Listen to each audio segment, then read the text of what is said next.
Ekush is 21 in Bangla. Ekushe means 21st. In Bangladesh, Ekushe is corresponding to Language Martyrs Day. On the 21st of February 1952, 5 individuals were shot dead by the police. They were demonstrating for the recognition of Bangla, the mother language of Bengalis, as one of the national languages of then Pakistan. Since then, 21st of February is observed by all Bangladeshis, at home and abroad, as Language Martyrs Day, in tribute to the supreme sacrifice. In November 1999, UNESCO declared the 21st of February as International Mother Language Day.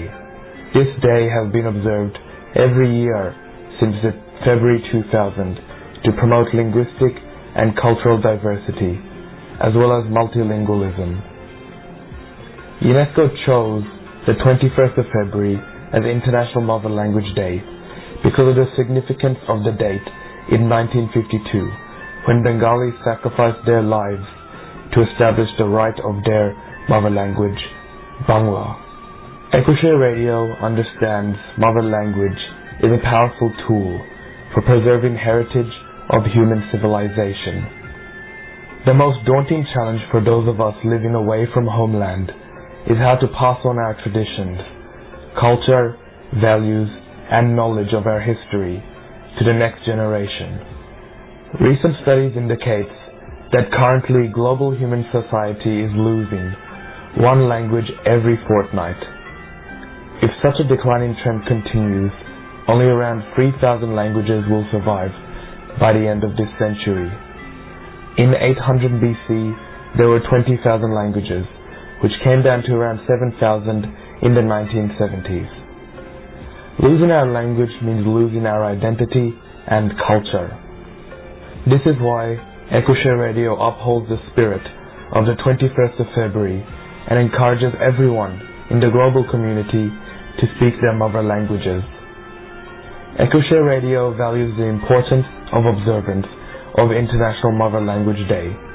We believe our mother language is our pride, and we proudly speak our mother language wherever we are to preserve our identity, culture, and heritage for our children.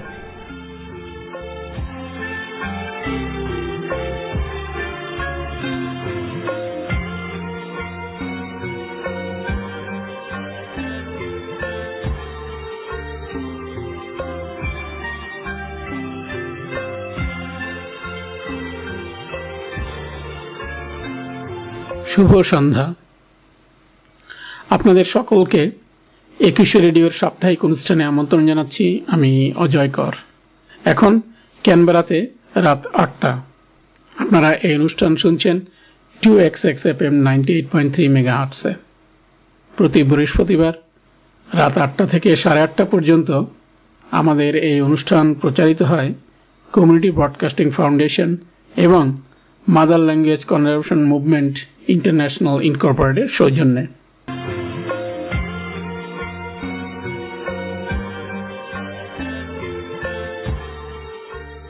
বর্তমান সময়কালে বাংলা কবিতা আবৃত্তির জগতে চেনা মুখ মাহিদুল ইসলাম মাহি। তিনি একদিকে আবৃত্তি শিল্পী, অন্যদিকে গবেষক। তিনি শিক্ষকও বটে। বাংলাদেশের স্বৈরাচার বিরোধী আন্দোলনের সময়কাল থেকেই তিনি আবৃত্তির জগতে পরিচিত এক মুখ। মুক্তভাবে বাঁচার তাগিদে পেশা হিসেবে বেছে নেন আবৃত্তিকে। বাংলাদেশ ও তার বাইরে রয়েছে তার অজস্র ভক্ত। গত 18 ডিসেম্বর রবিবার ক্যানবেরার বেলকোনিন কমিউনিটি হলে মাহিদুল ইসলাম মাহির একক আবৃত্তি সন্ধ্যায় একের পর এক কবিতা শুনিয়ে তিনি মন ভরিয়েছিলেন দর্শকদের। স্টেজে আবৃত্তির শেষে আবার ঘরোয়া আড্ডায় বাংলা ভাষা, বাংলা কবিতা আর কবি এইসব নিয়ে কথা হয় তার। শ্রোতা বন্ধুরা, আজকের অনুষ্ঠানটি সেই আড্ডাকে ঘিরে। তবে চলুন আপনাদের নিয়ে যাওয়া যাক সেই আড্ডায়। আমি অস্ট্রেলিয়াতে অবস্থান করছি, 40 দিন হয়ে গেল।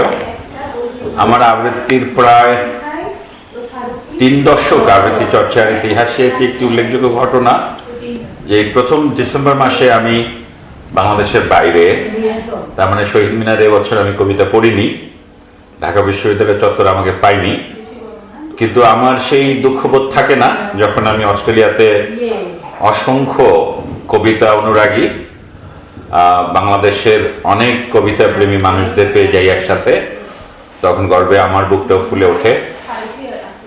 অস্ট্রেলিয়াতে আমি সিডনিতে অনেকগুলো শো করেছি স্টেজে, এবং ঘরোয়া অনুষ্ঠানও করেছি। ঘরোয়া অনুষ্ঠানেও আমি 40-50 জন দর্শক পেয়েছি সিডনিতে। মেলবোর্নে করেছি, মেলবোর্নেতে একটি আবৃত্তি কর্মশালা করেছি। মেলবোর্ন কথক যে একটি নাটকের দল রয়েছে, সেই নাটকের সদস্যরা এবং যে কয়েকজন আবৃত্তি করেন তারা এই দিনব্যাপী প্রায় 6 ঘন্টার একটি কর্মশালাটা নিয়েছেন। সিডনিতে একটি কর্মশালা করছি 2 দিন ব্যাপী। ক্যানবেরা ছিল আমার সর্বশেষ আনুষ্ঠানিক পরিবেশনা 18 তারিখ। ক্যানবেরার চিত্রটা একটু ভিন্ন। এখানে আমি আমার বয়োজ্যেষ্ঠ, আমার থেকে বয়সে যারা বড় তাদেরকেই বেশি পেয়েছি। আমি আমার থেকে বয়সে কম মানুষ এখানে কম পেয়েছি। এবং একটি বিশেষ বৈশিষ্ট্য রয়েছে ক্যানবেরার সাংস্কৃতিক কর্মীদের মধ্যে এবং আবৃত্তি প্রেমীদের মধ্যে। সবাই আমার কাছে মনে হচ্ছে যে একটা বিন্দুতেই সবাই যুক্ত। এখানে অনেকগুলো সংগঠন বা অনেক মতাবলম্বী অনেককে আমি দেখিনি, সবাইকে দেখেছি একসাথে কাজ করতে। যদিও ডিসেম্বর মাস অনেকেই বাংলাদেশে গিয়েছেন, কিন্তু যে কজন রয়েছেন তাদের যে উষ্ণ অভ্যর্থনা আমার প্রতি, তাদের যে আন্তরিকতা এবং আমার প্রতি যে তাদের ভালোবাসা, সেটি আমার কাছে সারা জীবনে স্মরণীয় হয়ে থাকবে। অল্প সংখ্যক মানুষ, কিন্তু তাদের ভালোবাসার এটা অনেক বেশি বড়। এটি শেষ অনুষ্ঠান ছিল, হয়তো আপনারা জানতেন না কিন্তু আমি জানি যে অস্ট্রেলিয়াতে এটি আমার এবছরের জন্য শেষ অনুষ্ঠান ছিল। তো শেষ অনুষ্ঠানটি ভালো হওয়াতে আমি একটি বলতে পারি সবচেয়ে ভালো হওয়াতে অস্ট্রেলিয়া বছর আমি শেষ ভালো যার সব ভালো তারা, আমি একটি চমৎকার অনুভূতি নিয়ে, চমৎকার একটা ভালো লাগা নিয়ে আমি বাংলাদেশে ফিরে যাব। হয়তো এই ভালো লাগাটা আমাকে আবারও অস্ট্রেলিয়াতে আসতে আমাকে অনুপ্রেরণা যোগাবে। সেই জন্য অস্ট্রেলিয়ার সাংস্কৃতিক কর্মীদের পক্ষে ক্যানবেরা যারা এই অনুষ্ঠানটি আয়োজন করছেন সবাই আমার বড় ভাই, তাদের হয়তো ভূমিকা থাকবে। আমি তাদেরকে সে কারণে আলাদা করে অভিবাদন জানাচ্ছি, ধন্যবাদ জানাচ্ছি। এই ছিল আপনাদের জন্য আমার পক্ষ থেকে আমার ভালোবাসা জানাবার প্রচেষ্টা। সবাইকে ধন্যবাদ।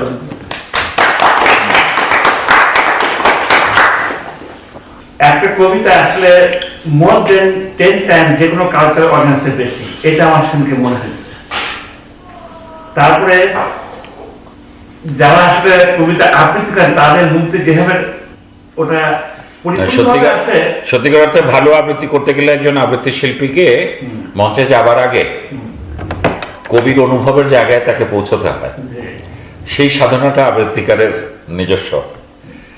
কবি আবৃত্তি শিল্পী যদি কবিকে না বুঝতে পারেন, কবিকে বোঝা মানে ওই কবিতার মধ্য দিয়ে ওই কবিতাটা লিখবার সময় কবির যে অনুভূতি, যে অনুভব, তার ইনারফেসের যে তার আলোড়ন, সেটা যদি আবৃত্তি শিল্পী স্পর্শ করতে না পারে তাহলে সেই আবৃত্তি ব্যর্থ হয়। আমি সেই চেষ্টাটাই করি, মানে কবিতা মঞ্চে উপস্থাপন করবার আগে প্রত্যেক কবির সেই কবিতা লিখবার মুহূর্তে বা সেই কবিতার আবেগের সাথে নিজেকে যুক্ত করি, তারপরে পারফরমেন্স করি। এবং আপনি যে কর্মশালা করছেন আরো অনেকে আপনার মতো গড়ে উঠবে, আপনি অনেককেই সেইভাবে রিপ্রডিউস করবেন, সেটা সব জায়গায় করেন। সেটা খুব ভালো এই আলোটা যারা কর্মশালা যেটা করছেন, আরো মানুষকে আপনি তৈরি করছেন একজন শিক্ষক হিসেবে, সেটা আমার প্রচন্ড ভালো লাগা। এবং এই ধরনের ব্যক্তি, আপনি কত বড় বলছেন যে আপনার মতো মানুষের সবচেয়ে সফল হওয়া উচিত আর কি।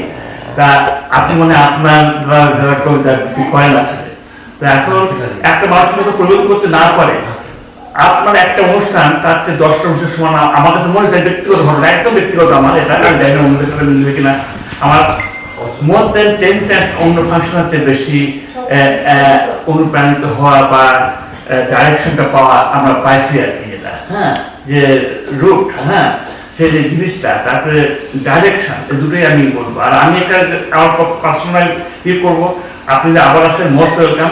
এবং আমার আসলে 50 জন লোক পার্সোনালি ফ্রম মাই সাইড 50 জন লোক একটা দায়িত্ব আমি নেবো আর কি, এটা আমার পার্সোনাল কমিটমেন্ট। হাততালি হোক একটা, এটা আর কি হাততালি হোক। না, এই জায়গায় আমি একটু বলি, সংখ্যা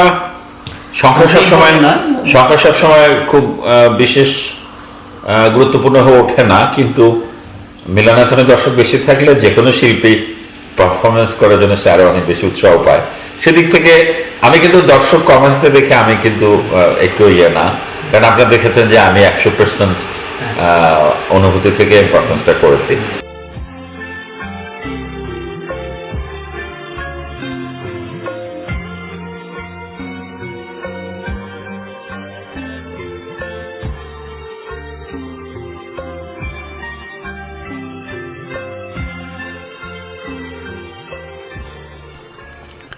আপনারা শুনছিলেন মাহিদুল ইসলাম মাহিকে, যিনি বলছিলেন ভালো কবিতা আবৃত্তিতে দর্শকদের প্রয়োজনীয়তা কতটুকু সে ব্যাপারে। সেই আড্ডায় উপস্থিত অন্যান্যরা কে কী বলছিলেন এবং মাহিদুল ইসলাম মাহি আরও কি বললেন সেটা জানার আগে চলুন শোনা যাক একটি রবীন্দ্রসঙ্গীত।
তো আমার অভিজ্ঞতা কিন্তু যথেষ্ট হয়েছে, কিন্তু আমি খুবই আশাবাদী একজন মানুষ, আমি একদমই হতাশ নই।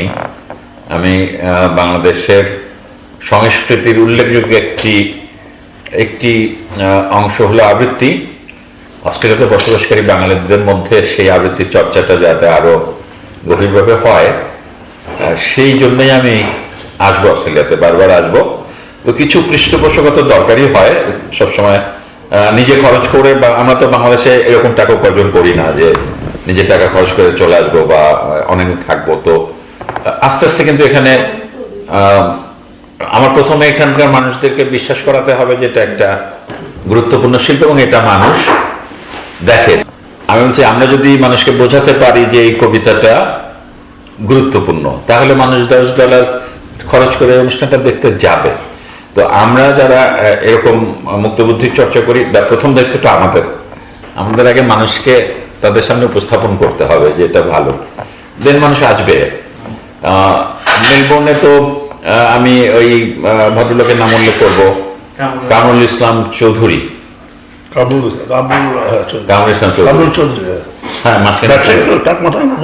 হ্যাঁ, তো তিনি তো মেলবোর্নে অনুষ্ঠানে সহযোগিতা করেছেন, ওদের পৃষ্ঠপোষকতা দিয়েছেন, আমার প্লেন ফেয়ার, অডিটোরিয়াম ভাড়া তিনি এগিয়ে এসেছেন, এবং উনি আমার পারফরমেন্স দেখে বলেছেন যে মাহিদুল ইসলামকে অনুরোধ করবো, মাহি ভাইকে অনুরোধ করবো তিনি যাতে আবারও অস্ট্রেলিয়া আসেন এবং আমাদের বাঙালি কমিউনিটিতে কাজ করেন, বাংলা স্কুলগুলোতে কাজ করেন।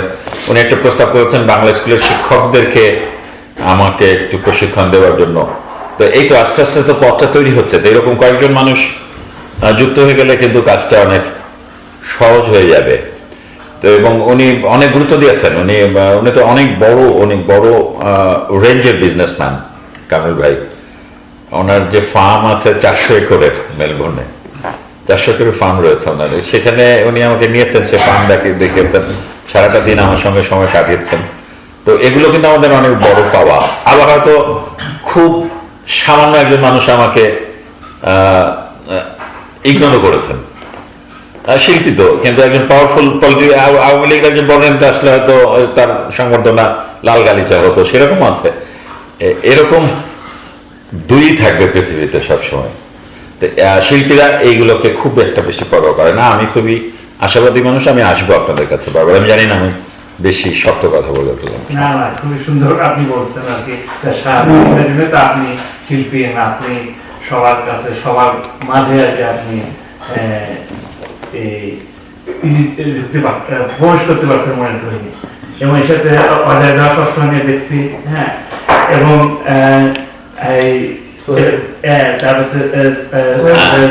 মাঝখানে একটু বলি, মানিক ভাইকে এবার আমরা মিস করেছি ওনার ব্যক্তিগত কোনো সমস্যার কারণে। আমাদের এখানে ক্যামেরাতে আমাদের এটা খুবই মানে এটা আমাদের একটা বিশাল মানে সে ভালো সঞ্চালক না, সে একজন রাজনৈতিক সঞ্চালকও বটে, বক্তা, ভালো বক্তা। আসতেন না, আমরা অনেকে কবিতা আমি এটা মিস করলাম, এটা আমার খারাপ লাগছে যে আমি মিস করলাম, কারণ আমি স্টাক হয়ে গেছিলাম। কিন্তু এটার সাথে আমার সাপোর্ট ছিল, আমি প্রচারও করেছি, বলেছিও এটা সম্পর্কে, যেখানে যেখানে আমার যা সীমিত আছে সেটা আমি বলেছি। কিন্তু সমাগম তো ভালো হয়েছে, আনফর্চুনেটলি আমি থাকতাম। সোহেল আমাকে প্রথম থেকে ডিসেম্বর মাসের 18 তারিখ ক্যাম্পেনের জন্য ভালো সময় না, সবাই ব্যস্ত ব্যস্ত। আচ্ছা, আমরা কবিতায় ফিরি। আমরা যে যেহেতু মিস করছি, আমি একটা জিনিস বলতে চাই যে কবি এবং আবৃত্তিকা, আমার কাছে প্রথম যে জিনিসটা মনে হয়, কবিরা কবিতা লেখে অনেকটা আমরা টিভিতে যেটা দেখি নাটকের মতো, কিছু একটা নাটকের মতো কবিতা আমি একটা লিখলাম, টিভিতে চলতেছে, হাজার মানুষ সামনে দিয়ে হাঁটতেছে, ডাজন্ট ম্যাটার। কিন্তু একজন আবৃত্তিকার ওই বাজারে নাটকটাকে নিয়ে সেটা ক্লাসিক মুভি বানায়, এমন ছবি বানায় যেটা সবাই লাইট টাইট নিভায় দেখে এবং এটা উপলব্ধি করে। কবি হয়তো ওইভাবে লেখে, কিন্তু অ্যাকচুয়ালি আমরা এমন বাজারে কাগজে ছাপাই যে টিভির নাটকের মতো হয়ে যায়, যে সবাই হাজার কথা বলতেছে, 2 লাইন পরেই সমালোচনা করতেছে, একটা রিভিউ লিখে দিল, এটা কোনো আগামা থেকে বুঝলো না। আর একটা জিনিস আমি বলতে চাই, সেটা হলো, আর এটা আমার ব্যক্তিগত মতামত, আমি জানি না সবাই একমত নাও হতে পারে, আমার কাছে মনে হয় যে আমরা যখন কবিতা লিখে ছেড়ে দিই, এটা একটা জিন্দা লাশ, কিন্তু হয়তো অনেক সময় মনে হয় যে চোখ মেলে, অনেক সময় মেলে না, এটা লাশ শুয়ে আছে। কিন্তু যখন এটা আবৃত্তিকারের কাছে যায়, সে প্রাণটা দিয়ে দেয়, এবং এটাই হলো আবৃত্তিকার এবং কবিতার পুনর্জন্ম হয় আবৃত্তিকারের হাতে। ওইটাই মানে আমি এই জন্য অ্যাপ্রিসিয়েট করি যে আপনাদের সময় যেই আবৃত্তিকারগুলি আসছিল, সেগুলিই কিন্তু আমরা তখন শুনতাম যে ঘরে ঘরে যে কবিতা বোঝে না সেও শুনতেছে, সে ক্যাসেট কিনছে। আমার আশ্চর্য লাগে যে কবিতা, যেমন মাহির কিন্তু পেশাটাই হচ্ছে নেশা না। এখন আমি আবৃত্তিকে পেশা হিসেবে নিয়েছি। মানে এইটা বাংলাদেশে চিন্তা করতে আমার সাথে আমার বন্ধু জামিল করতেছে, তাই কি বলিস কবিতা করে একটু বাংলাদেশ শিখতে পারি, মানে ঢাকা শহরের লিভিং কস্ট না বসতে ওঠে না, কবিতা করে কয় টাকা কত একটা লাখ একটু ওকে আমি বুঝতে পারি না। এখনো অনেক মানুষ এটা বুঝে না। এখনো আমি এই প্রবাসের কথা বাদ, ঢাকাতেও এখনো অনেক শিক্ষিত মানুষও জানে না যে কবিতা 2 ঘন্টা বসে উপভোগ করা যায়, উপলব্ধি করা যায়। টিকিট এটা আস্তে আস্তে একটু সময় লাগবে।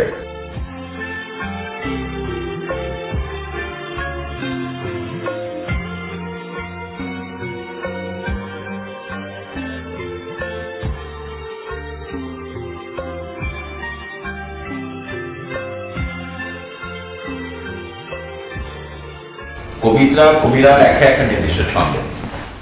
আমাদের আগের জেনারেশনের আবৃত্তিকারা একটা কবিতা একটা ছন্দেই শুরু করতেন, শেষ করতেন, ছন্দ পরিবর্তন করতেন না, গতি চেঞ্জ করতেন না। এটা অডিও মিডিয়া। আমাকে গবেষণা করতে হয়েছে যে একই ফ্রেমের কথা শুনতে মানুষের কত সেকেন্ড ভালো লাগে। হ্যাঁ, আপনারা হয়তো সব্যসাচী বা গোলাম মোস্তফার কণ্ঠে বিদ্রোহী কবিতা শুনেছেন, এরকম সব্যসাচীটা হয়তো এরকম ছিল, সামথিং লাইক দ্যাট হবে। বলবীর বল উন্নত মম শির, শির নিহারি আমারই নত শির, ওই শিখর হিমাদ্রির। বলবীর বল মহাবিশ্বের মহাকাশ ফাড়ি, চন্দ্র সূর্য গ্রহ তারা ছাড়ি, ভুলোক দুলোক গোলোক ভেদিয়া, খোদার আসন আরুষ্ঠে দিয়া উঠিয়াছি চির বিস্ময় আমি বিশ্ববিধাত্রী। এটা সব্যসাচীর ফর্ম।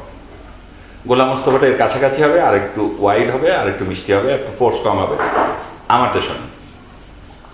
বলো বীর বলো চির উন্নত মম শির, শির নেহারি আমারই নত শির ওই শিখর হিমাদ্রির।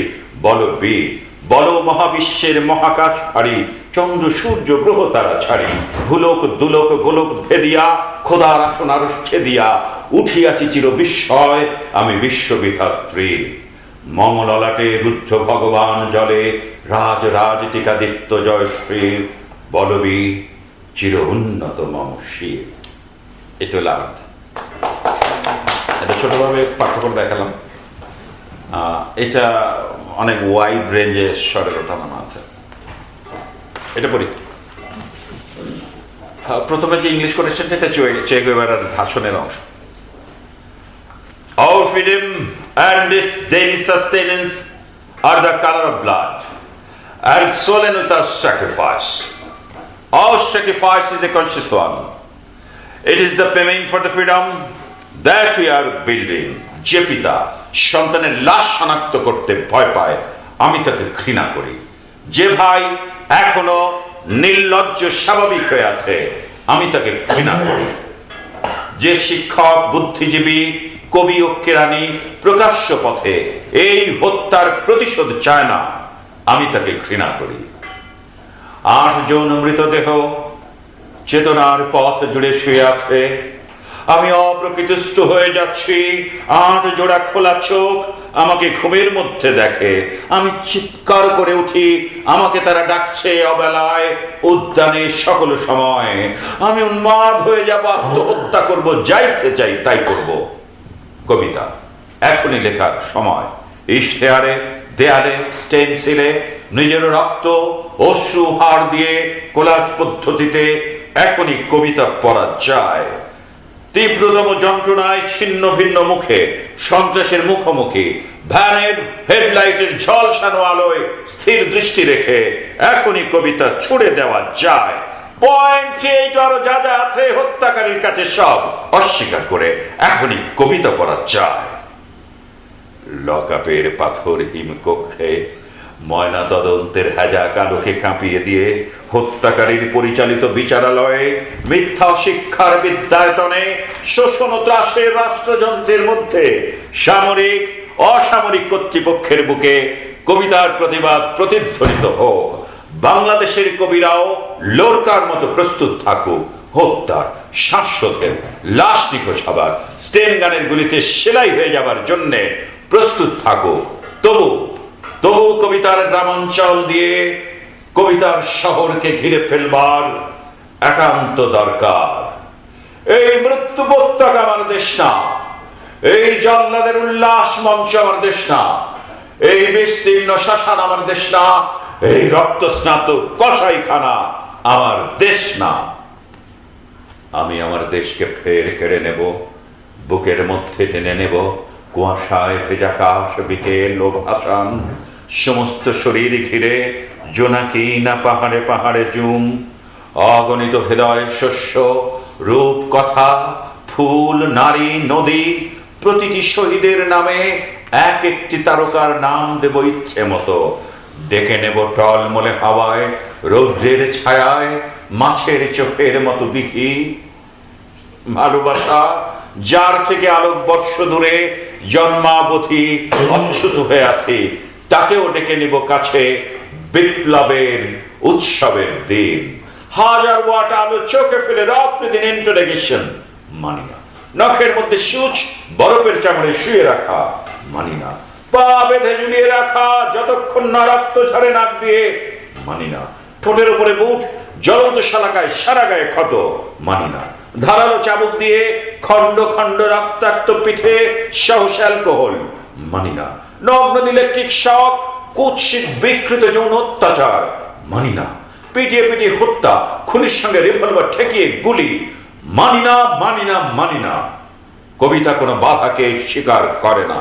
কবিতা সশস্ত্র, কবিতা স্বাধীন, কবিতা নির্ভীক। চেয়ে দেখো মায়াকোভস্কি, হিকমেত, নেরুদা, আরাগ, এলুয়ার, তোমাদের কবিতাকে আমরা হেরে যেতে দিইনি, বরং সারাটা দেশ জুড়ে নতুন একটা মহাকাব্য লেখবার চেষ্টা চলছে। গেরিলা ছন্দে রচিত হতে চলেছে সকল অলংকার। গর্জে উঠুক দল মাদল, প্রবাল দ্বীপের মতো আদিবাসী গ্রাম, রক্তে লাল নীল ক্ষেত, শঙ্খচূড়ের বিষ ফেনা মুখে আহত তিতাস, বিষাক্ত মৃত্যু সিক্ত তৃষ্ণায় কুচিলা, টঙ্কারে সূর্য, অন্ধ উৎক্ষিপ্ত গান্ডীবের ছিলা, তীক্ষ্ণ তীর, হিংস্রতম ফলা, ভল্লা তোমার টাঙ্গি পাশ, ঝলকে ঝলকে বল্লম, চর দখলের সরকি বর্ষা, মাদলের তালে তালে রক্তচক্ষু ট্রাইবাল টোটেম, বন্দুক, কুড়কি দা ও রাশি রাশি সাহস, এত সাহস যে আর ভয় করে না। আরো আছে ক্রেন, দাদালো বোল্ডাজার, কনভয়ের মিছিল, চলমান ডায়নামো, টারবাইন, লেদ ইঞ্জিন, ধস নামা কয়লার মিথেন, অন্ধকারে কঠিন হীরের মতো চোখ, আশ্চর্য ইস্পাতের হাতুড়ি, ডক জুট মিল ফার্নেসের আকাশে উত্তোলিত সহস্র হাত। না, ভয় করে না। ভয়ের ফ্যাকাশে মুখ কেমন অচেনা লাগে যখন জানি মৃত্যু ভালোবাসা ছাড়া আর কিছু না। আমাকে হত্যা করলে বাংলার সব কটি মাটির প্রদীপে শিখা হয়ে ছড়িয়ে যাব। আমার বিনাশ নেই, বছর বছর মাটির মধ্য হতে সবুজ আশ্বাস হয়ে ফিরে আসব। আমার বিনাশ নেই, সুখে থাকব, দুঃখে থাকব, সন্তান জন্মে সৎকারে। বাংলাদেশ যতদিন থাকবে ততদিন, মানুষ যতদিন থাকবে ততদিন।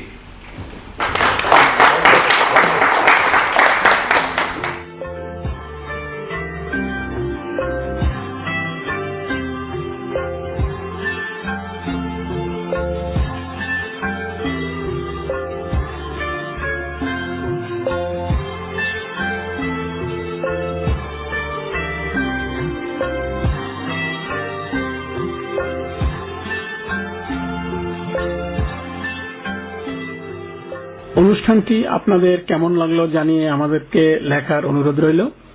আমাদেরকে লেখার ঠিকানা 21radio@gmail.com। আপনাদের কাছ থেকে বিদায় নেওয়ার আগে আপনাদের সকলের কাছে অনুরোধ, আপনারা মাতৃভাষায় কথা বলুন, মাতৃভাষা চর্চা করুন আর মাতৃভাষার সংরক্ষণের প্রচেষ্টা করুন। কারণ মাতৃভাষা যেমন আপনার, তেমনি সেটা আপনার সন্তানদেরও। যে যেখানে থাকুন ভালো থাকুন, এই কামনা রইল সকলের জন্য। শুভরাত্রি। Ecoshare Radio values the importance of observance of International Mother Language Day. We believe our mother language is our pride, and we proudly speak our mother language wherever we are to preserve our identity, culture, and heritage for our children.